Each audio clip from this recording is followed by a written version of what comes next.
El debate generado en torno a esta cuestión se encuentra en las encrucijadas de varios discursos. La muerte es una cuestión interdisciplinar y como tal requiere una apertura dialógica. Como puede verse en el programa, la jornada tiene dos partes. La segunda pertenece propiamente al discurso médico y en esta primera mesa, en esta primera parte, los ponentes trataremos de articular las distintas perspectivas que cada uno aporta, pues el discurso, como bien ha dicho el presidente, discurrirá sobre lo antropológico, lo ético, lo jurídico y lo teológico sobre la muerte digna. Pensaba cuando me invitó el doctor Marqués en esta mesa y al hacer una introducción en cuál podía ser uno de los objetivos de este debate y me acordé de un profesor mío de la universidad donde me decía que lo que había que hacer era convencer al público, convencer a mis alumnos en la primera clase. Convencer además no en el sentido propio del verbo, ¿no? Es decir, vencer con, convencer quiere decir eso, vencer con, vencer para clarificar, para encontrar puntos comunes de diálogo sobre esta cuestión que no es nada fácil. No se trata tanto de imponer argumentos, que no creo que sea el caso aquí, y además con argumentos más o menos brillantes, sino de buscar una mayor comprensión de lo que es la verdad y aproximarnos lo más posible a lo que es el bien de la persona en concreto. Yo voy a hacer una breve introducción a lo que van luego a presentar y a exponer mis colegas, los ponentes, y la voy a articular sobre tres puntos fundamentalmente. En primer lugar, la muerte está oculta en nuestra sociedad. Es decir, hay una negación de esta realidad que es tan humana y definidora de lo humano. Es decir, todos los seres vivos mueren, pero solamente el hombre sabe que va a morir. En las sociedades primitivas, esas llamadas sociedades primitivas, están organizadas alrededor de rituales en los que la muerte está integrada en el vivir. Se reverencian los muertos y se inquietan además por el más allá, lo que va a suceder.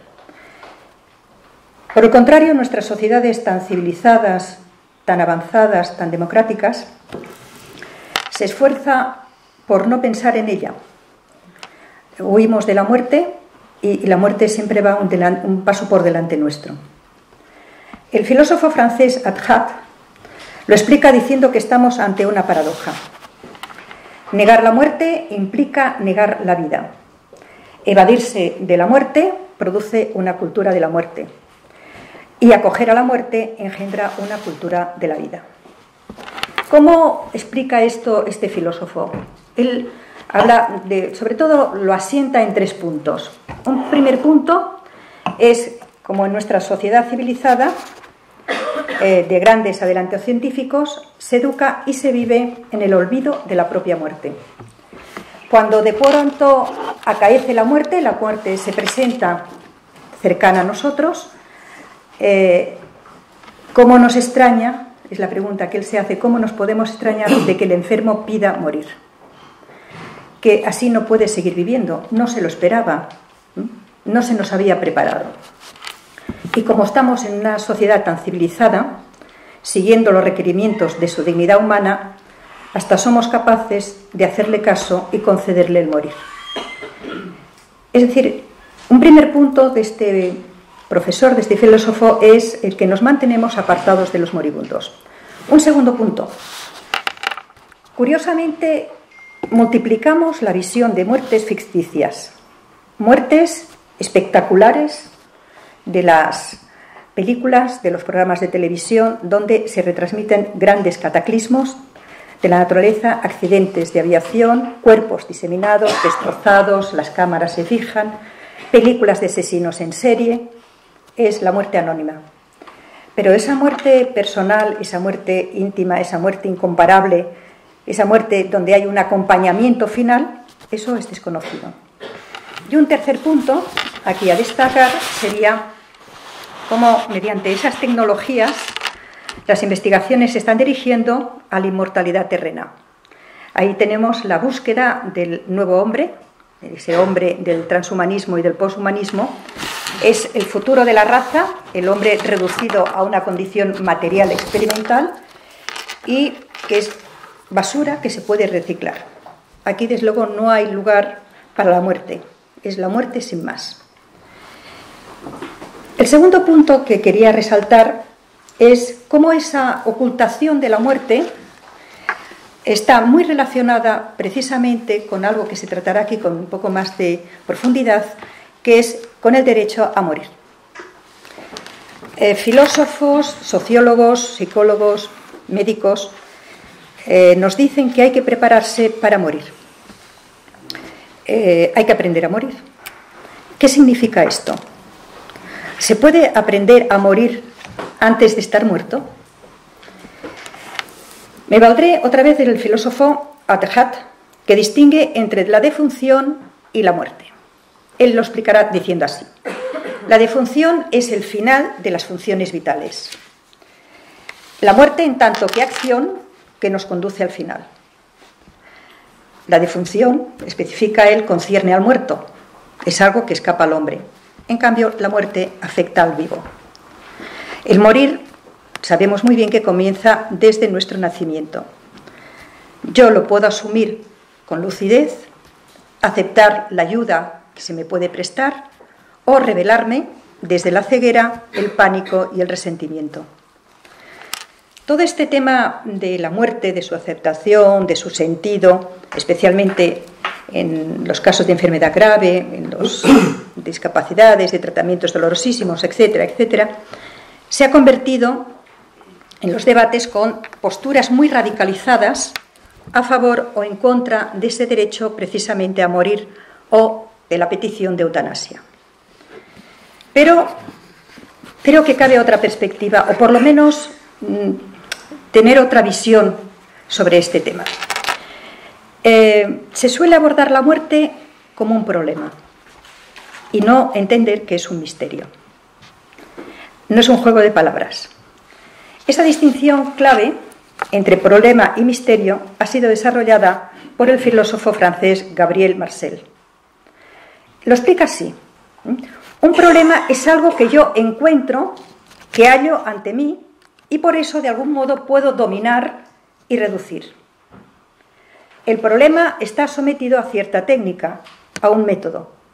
Hay muchos problemas que todavía no están resueltos, pero se van a resolver en la medida en que haya un progreso científico. Aún más, nos podemos encontrar con problemas que tienen respuesta, aunque eso no siempre implica que se puedan resolver en cada caso. En cambio, un misterio es algo en lo que uno mismo está comprometido. Estoy envuelto en él. Estoy situado en una zona profunda de la realidad. El misterio no quiere decir que es algo incognoscible. Es de otro orden cualitativo de conocimiento, que no se llega por vía lógica. Por eso hay tantos problemas, ¿no? Y por tanto, tantas discrepancias cuando se habla del tema de la eutanasia, de la muerte, de ese morir. Pero el problema es algo que se capta existencialmente. Por ejemplo, Marcel cita como misterios el mal. El mal es un problema.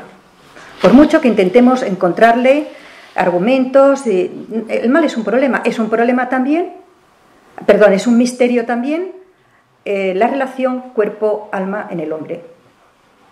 Es un misterio también el tema de la libertad. Hasta un punto se puede razonar, argumentar, pero hay otro punto donde no hay como un muro, ¿no? El problema, y aquí sí que lo digo, es que ha sido el misterio abandonado por los filósofos y lo han reducido a problema. Es decir, un misterio se trabaja, se entiende desde la perspectiva de un problema. Y la muerte es un misterio, tiene una parte de misterio muy grande. Por lo tanto, aprender a morir, cuando lo planteaba al principio, exige aprender a vivir. Y esto en nuestras sociedades y escuelas apenas se enseña. Paso ya al tercer punto, al derecho a morir. Cuando se habla del derecho a morir, siempre se habla por el bien de quien se va a morir, de quien va a recibir la muerte. Además, en principio esto es voluntario. Ese derecho es algo que voluntariamente uno lo pide y el otro le concede. La pregunta es la siguiente: ¿existe un derecho moral de disponer de la propia vida? ¿Puedo hacer lo que yo quiera con mi vida? Hay dos posturas que las trabajará el profesor Belver. Una postura es que la propia vida está a disposición del sujeto, es decir, la vida es mía y con ella hago lo que quiero. O bien la otra postura es la propia vida es un bien para nada disponible. Aunque la vida es mía, no puedo hacer con ella lo que quiera. Yo me voy a fijar, para ser breve, en la primera. Es decir, la propia vida está a disposición del sujeto. La vida es mía y hago con ella lo que quiero. Este planteamiento se argumenta, tiene su base de argumentación en dos conceptos: el tema de la autonomía y el tema de la piedad. Es verdad hasta tal extremo que yo puedo hacer lo que quiera con mi vida. Yo puedo saber desde el principio lo que quiero. Nos encontramos desde esta perspectiva en lo que se llama el paradigma liberal. El hombre es ante todo libre, fundamentalmente libre, es lo que define al hombre, la libertad. A partir de este planteamiento, a partir de esta visión del hombre, el papel de la inteligencia queda truncado, no tiene nada que decir. Es una inyección letal al entendimiento. El protagonismo que adquiere la autonomía pasa a dirigir toda lo que va a ser toda la conducta humana, junto, por supuesto, con el tema del sentimiento. Y esto acaba por convertirse en un regalo envenenado, porque el peaje a pagar es la caída libre al sinsentido. Tenemos la elemental experiencia humana, profunda, personal, que nos lleva a reconocer que la libertad no es equiparable a independencia total. Esto se sostiene en la adolescencia. Mantenerlo a lo largo de los años es mantenerse en una situación de inmadurez. Uno sabe que tiene ligámenes, tiene vínculos, los cuales no se puede desvincular. Por lo tanto, esa propuesta que plantea el liberalismo es una propuesta nada realista. Nuestra libertad no es pura independencia, nuestra libertad tiene límites, pues porque cuando yo elijo estoy decidiendo ya algo, estoy decidiendo, optando por algo y excluyendo otras muchas posibilidades. Decir que la vida ya no merece vivirse y optar como mejor elección la muerte, en la que no hay ya punto de retorno, es perder la partida. Puede parecer que es uno el que tiene el dominio, que yo es mi manifestación más radical de la libertad, que es la propuesta que hacen. Pero la realidad es que liberarse de todo se reduce a nada. Ciertamente tenemos la posibilidad de darnos muerte. Esto es así. Pensar que tenemos el derecho a morir. Uno lo puede pensar y de hecho se piensa.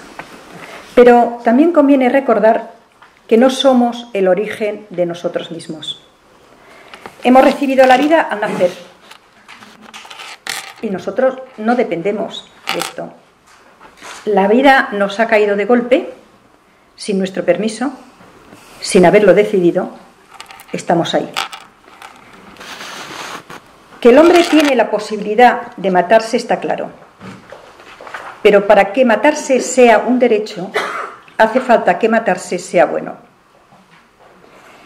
La existencia es un don en el sentido pleno, es decir, ha sido gratuito, lo he recibido. Y no es un producto de la voluntad. Yo podría continuar con esto y pasar a todo el tema de que la muerte, por otra parte, no es un asunto privado, es un asunto social. Otra línea de argumentación que no voy a seguir, y me voy a quedar en la segunda base de argumentación de ese derecho a morir que he dicho antes, que es la piedad. Cuando se apoya o se defiende el derecho a morir es siempre con la intención de buscar y hacer el bien al otro. Pero claro, la eutanasia es un nombre mentiroso. En su acepción más amplia es muerte buena y muerte bella, pero eso es mentiroso. Parte de un buen sentimiento, pero llega a malas consecuencias. Contaré una breve anécdota que en muchos lugares se elimina, en parte, porque se usa como apología del suicidio.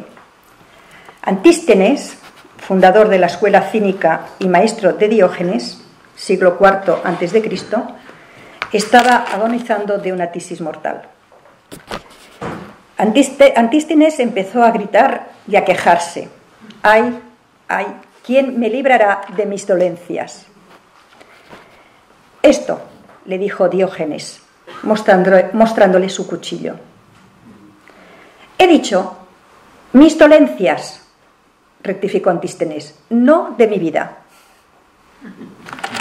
Esta es una distinción crucial. El que pide la muerte pide, en verdad, que se le libre de sus dolencias y también de sus propias palabras. Sus palabras de muerte piden otra cosa. Son palabras de muerte, pero piden otra cosa. Sigue pidiendo la vida. Que no le den la razón